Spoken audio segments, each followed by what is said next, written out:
Hey everyone, welcome back. Hope you're having a fantastic day so far. So at the beginning of this year and really during the term of all of President Biden's presidency, he's made a huge promise to all Social Security beneficiaries, actually a few of them. So we're going to be going over what he's saying and what he wants to do if he is elected for the next 4 years. Plus, more than likely, there's going to be around 7 states that's going to determine whether or not we have 4 more years of the current president in Joe Biden or 4 more years of the former president in Donald Trump. So we're going to be going over the poll results of those 7 states. But before we go ahead and dive into the main content of today's video, if you wouldn't mind helping me out real quickly by just giving this video a like, that just helps out with the good old YouTube algorithm, and also consider subscribing to my channel if you have not already.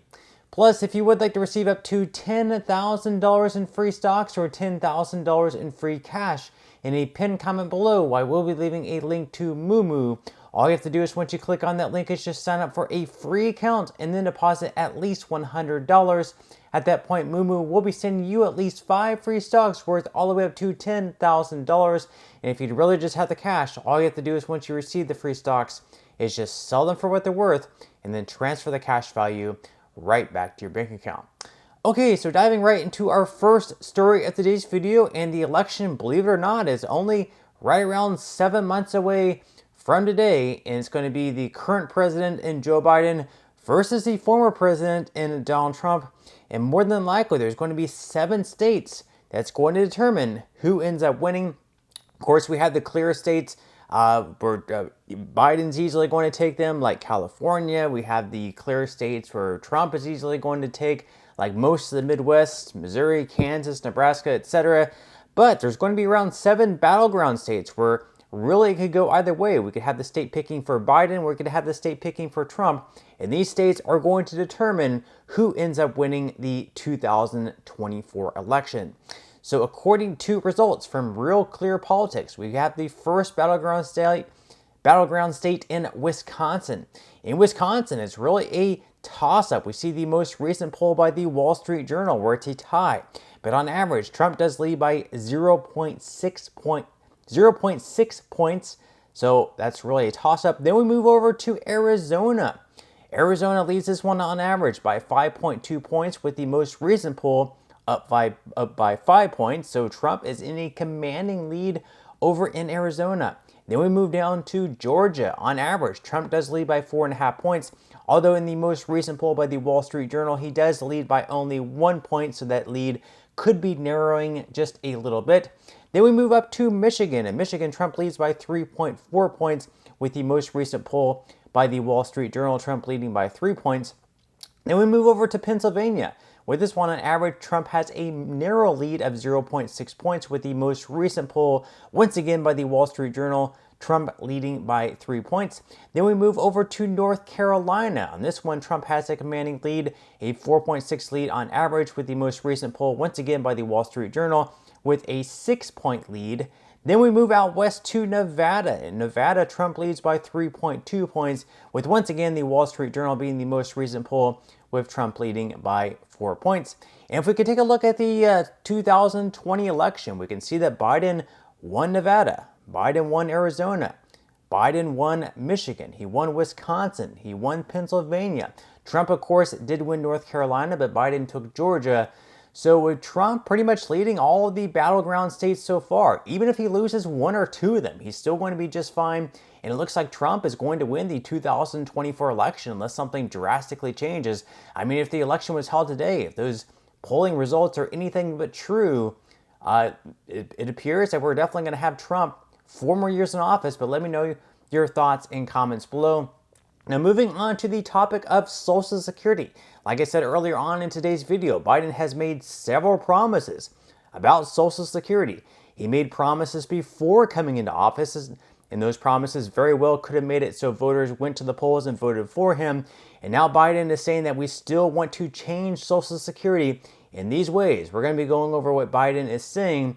But first, Democrats are on the attack against Republicans because of their new plan about Social Security. So they actually put a tool online about the plan for Republicans that some Republicans have about raising the full retirement age. Keep in mind, this plan is different than Trump's plan. Trump is saying that we should not be raising the full retirement age for Social Security, and then we should not be cutting Social Security, that we should have hands off of Social Security. So Trump's plan is very much different than this plan being laid out by some of the House Republicans. So once again, Democrats are attacking House Republicans on this plan. So we can see the tool that they did put a website up online, and basically you can type in different cities and it will let you know just how many people it's going to impact in that particular city. So we're just going to type in Houston, Texas. You can see they're up on the screen.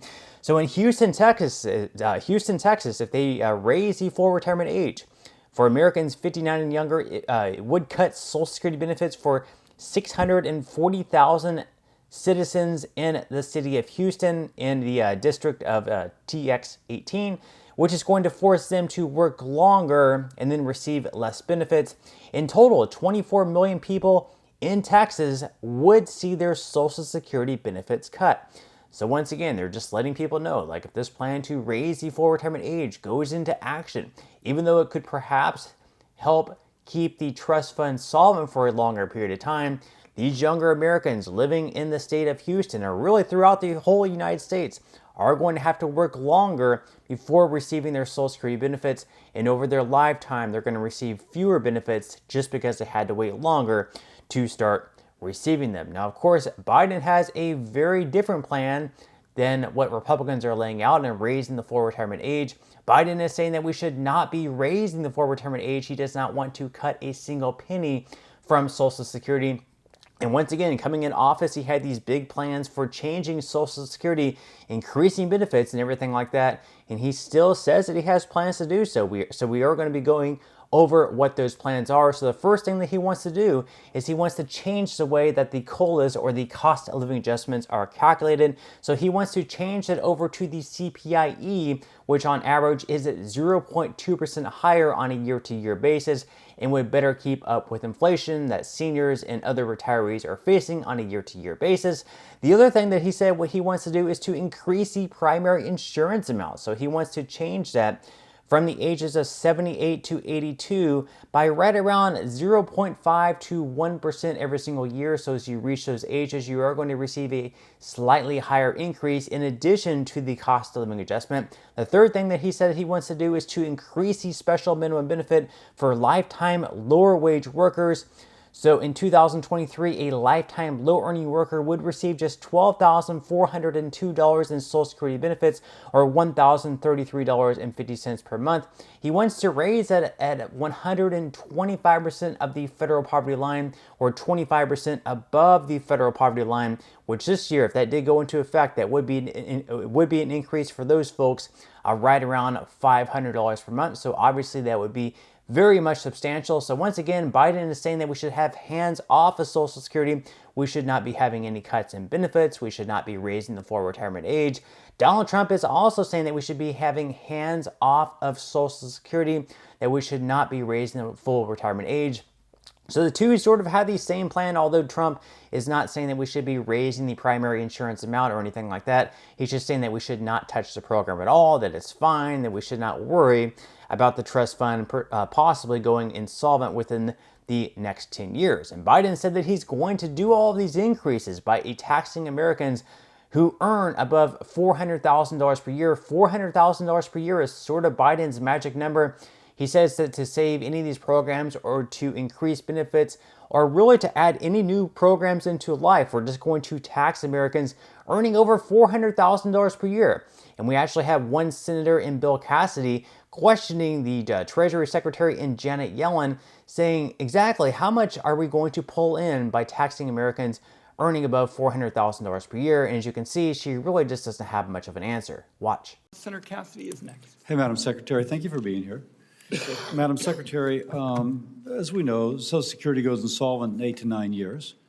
The president has not put out a plan, he's put out a series of talking points. He calls them general principles, but there's nothing detailed in that report. And in it, he very loudly is saying that he's going to raise taxes on those over $400,000 a year, as he said 4 years ago when he was campaigning for office the first time, but he's still not updated.